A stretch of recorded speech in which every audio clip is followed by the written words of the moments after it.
Good morning, all of you. Today I will teach you history, class 8, chapter number 3.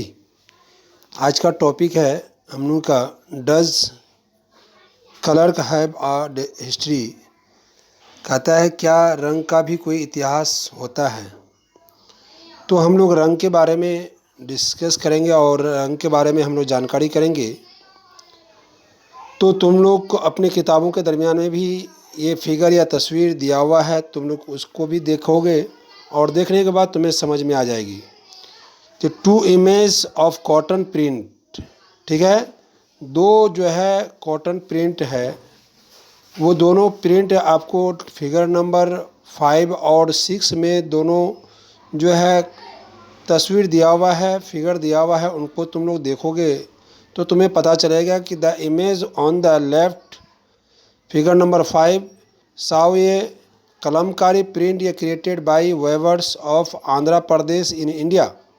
On the right is a floral cotton print designed and ये produce by William Morris, ये famous poet and artist of 19th century Britain.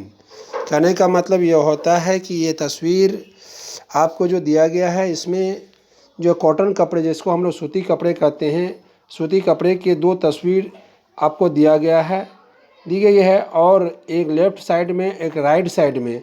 तो दोनों left side में जो दिया गया है तस्वीर, वो इंडिया के आंध्र प्रदेश के जो है वेबरों के द्वारा उसका जो है कलमकारी किया गया है, बुना गया है।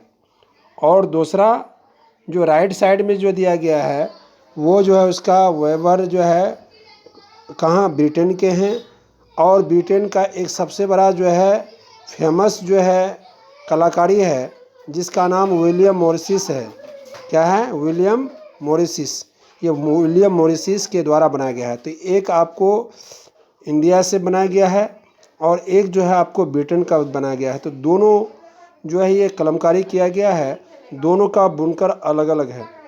तो विलियम मॉरिस के द्वारा जो बनाया गया है वो भी आपको दिया गया है, और जो भारत में जो है आंध्र प्रदेश में जो है बनाया गया है उसको भी दिया गया है। तो दोनों को किए कंपेयर करके आपको देखा गया है कि ये बताइए कि दोनों तस्वीर को जब एक साथ मिलाया जाता है तो दोनों की जो है रंग को देखा जाता है कि दोनों में से गहरा रंग किसका है। तो इसमें जो है गहरे रंग का तो इस्तेमाल किया गया है, और आमतौर पर जिसको हम लोग गहरा रंग में से वो कौन सा है, नीला रंग, जिसको नीला रंग कहा जाता है। नीला रंग को हम लोग इंडिगो कहते हैं, इंडिगो कलर, ठीक है। क्या आप जानते हैं कि ये रंग किस तरह से पैदा किया जाता है? तो इस चीज़ को लोगों के अंदर जानकारी ये नहीं थी, ये मालूमात नहीं था कि ये नीला रंग जो है कपड़ों के कलर के लिए किया जाता है। और ये रंग इतना इम्पोर्टेंट है, इतना महत्वपूर्ण है कि इस रंग का इस्तेमाल जो है कपड़े छपाने के लिए, कपड़े में रंग बिरंगे फूल बनाने के लिए ये नीला रंग का इस्तेमाल किया गया है। तो इन नीला रंग का जो है जो कपड़ों के दरमियान जो देखा जाता है उसको हम लोग नील कहते हैं। किस नाम से जानता है? नील। नील को हम लोग इंडिगो कहते हैं। और नील नाम जो है का एक जो है क्या होता है, प्लांट होता है, एक पौधा होता है। इस पौधे से ये नील जो है प्रोड्यूस किया गया है। और इस बात का काफ़ी हमको संभावना है कि 19th सेंचुरी में ब्रिटेन में मॉरिस के द्वारा ये नील रंग का इस्तेमाल किया गया था। और ये नीला रंग हमारे भारत में ही ये पैदा किया जाता था, और भारत के द्वारा पैदा किए हुए नीला रंग को नील कहते हैं, उसको हम लोग इंडिगो के भी कहते हैं। लेकिन इसका इस्तेमाल आपको क्या कहते हैं, ब्रिटेन के मॉरिस के द्वारा किया गया। मॉरिस ने देखा कि वास्तव में ये कलर बहुत ही इम्पोर्टेंट है जी, बहुत ही अच्छा है। अगर इसको के द्वारा अगर कपड़ा कलर की जाए तो कपड़ा का रंग में भी चमक दमक होती है, कपड़े में जो है लाइट होती है। तो इसीलिए ब्रिटेन के मॉरिस ने ये नील रंग जिसको इंडिगो कहते हैं, इंडिगो का प्लांट जो है हमारे इंडिया में तैयार किया गया और इस्तेमाल जो है इंडिया में कम, जो है ब्रिटेन में ज़्यादा, और ब्रिटेन में जो है मॉरिस ने इसका इस्तेमाल ज़्यादा किया, जिसके कारण आज ये रंग हमारे हिंदुस्तान में नहीं दुनिया भर में ये सबसे ज़्यादा इम्पोर्टेंट माना जाता है। कौन? नील रंग।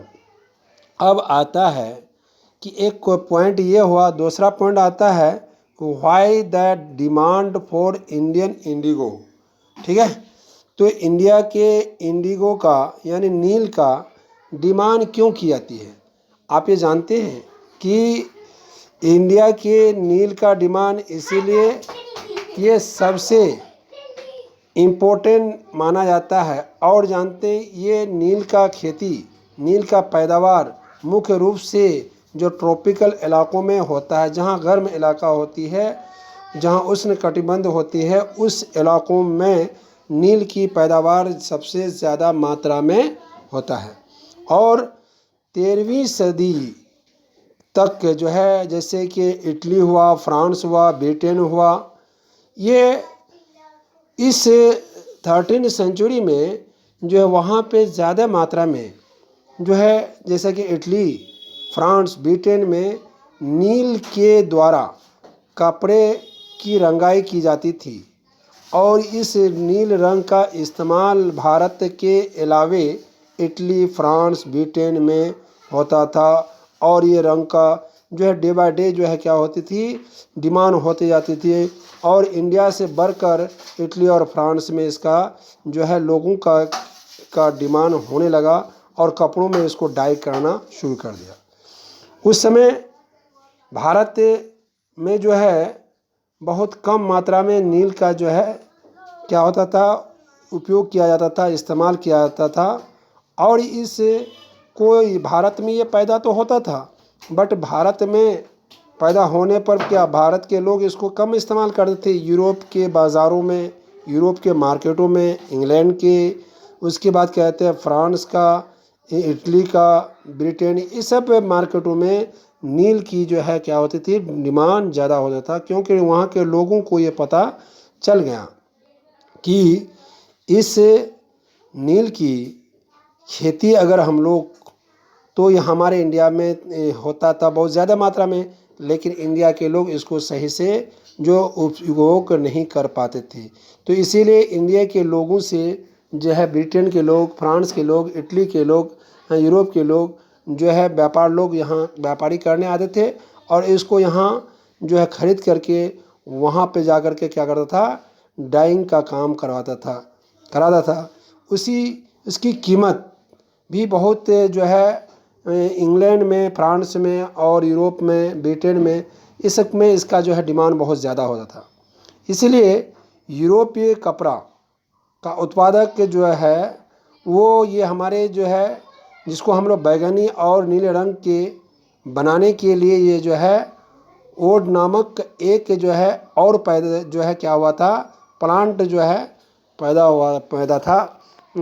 किया हुआ था। तो उस प्लांट पर वहाँ के लोग जो है क्या करता था, निर्भर होता था। उन लोगों को नील की प्लांट या जो है इंडिगो का प्लांट जो है ये बाद में तो मालूम हुआ, लेकिन इससे पहले जो है ओड नाम का एक जो है प्लांट था, उस प्लांट से जो है कलर प्रोड्यूस करते थे और उस कलर के ज़रिए से जो है कपड़ा का जो है रंगा जाता था। बट उस वक्त के वो प्लांट का रंग जो होता था इतनी गहरी नहीं होती थी जितना कि नील प्लांट का जो होता था, इंडिगो प्लांट का होता था।